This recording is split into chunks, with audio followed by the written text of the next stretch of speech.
Assalamualaikum warahmatullahi wabarakatuh. Perkenalkan, nama saya Tika Indah nomor induk 2005076 dari Prodi D3 Keperawatan Universitas Widya Husada Semarang.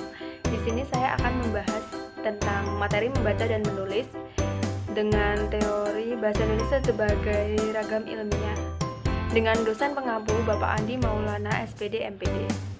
Bahasa Indonesia ragam ilmiah merupakan salah satu bahasa Indonesia yang digunakan dalam konsep karya ilmiah sebagai bahasa yang digunakan untuk memaparkan fakta, konsep, prinsip, teori, atau gagasan gabungan dari keempatnya.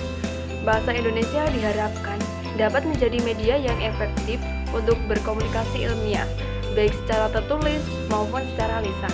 Bahasa Indonesia ragam ilmiah memiliki karakteristik, yaitu 1. Cendekia, 2. Lugas dan jelas, 3. Menghindari kalimat fragmentaris, 4. Bertolak dari gagasan, 5. Formal dan objektif, 6. Ringkas dan padat, 7. Konsisten. Pertama, kita akan membahas tentang cendekia.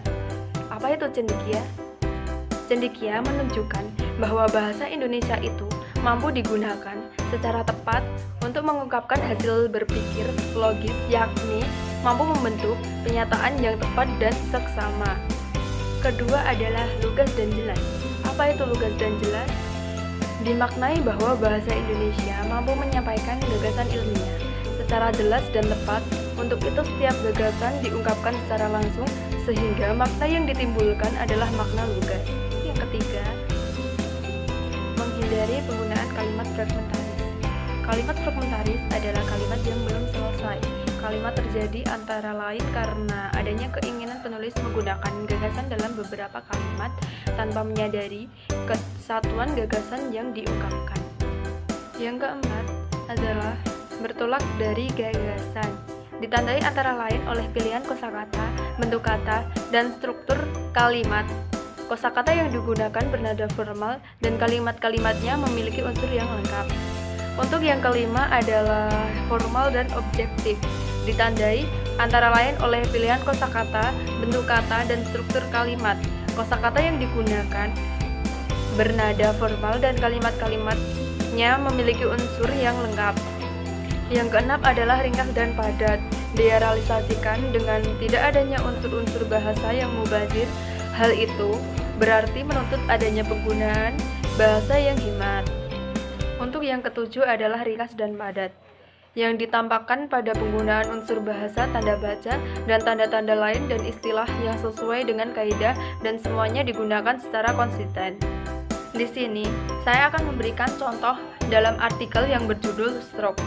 Contoh kalimat pertama adalah stroke adalah kondisi yang terjadi ketika pasokan darah ke dalam otak terganggu atau berkurang akibat penyumbatan atau stroke iskemik atau pecahnya pembuluh darah atau stroke hemoragik.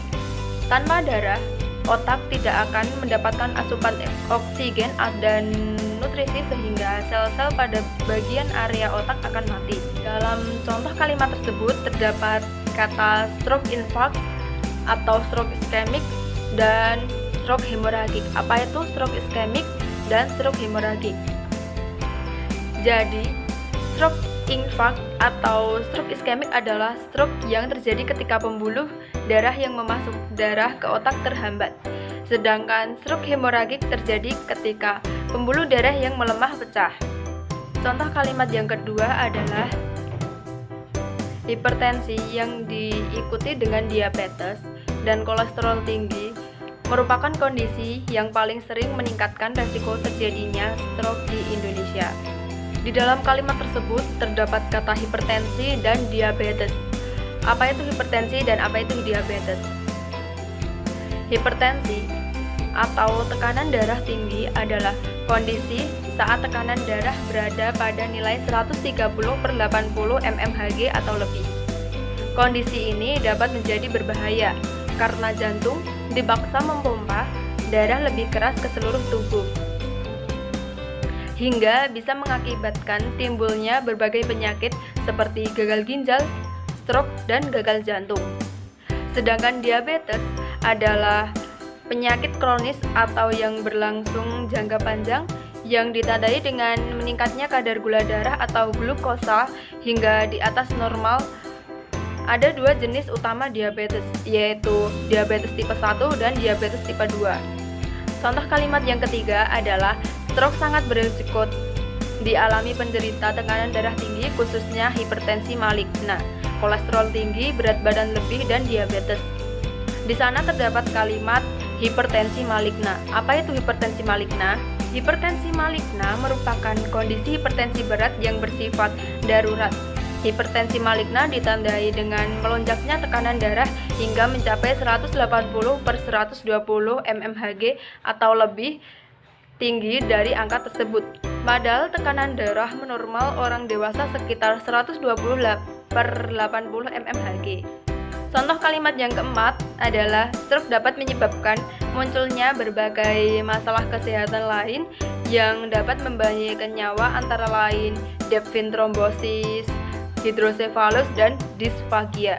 Di situ terdapat kata depth vein thrombosis, hidrosefalus, dan disfagia. Apa itu depth vein thrombosis, hidrosefalus, dan disfagia? Depth vein thrombosis atau trombosis vena dalam adalah penggubalan darah yang terjadi di dalam pembuluh darah vena dalam. Hidrosefalus adalah pemumpukan cairan di rongga otak sehingga mengakibatkan tekanan pada otak. Pada bayi dan anak-anak, hidrosefalus membuat ukuran kepala membesar. Sedangkan pada orang dewasa, kondisi ini bisa menimbulkan sakit kepala hebat. Sedangkan disfagia atau gangguan menelan adalah suatu kondisi di saat kita membutuhkan waktu dan usaha lebih untuk menggerakkan makanan dan cairan dari mulut menuju lambung.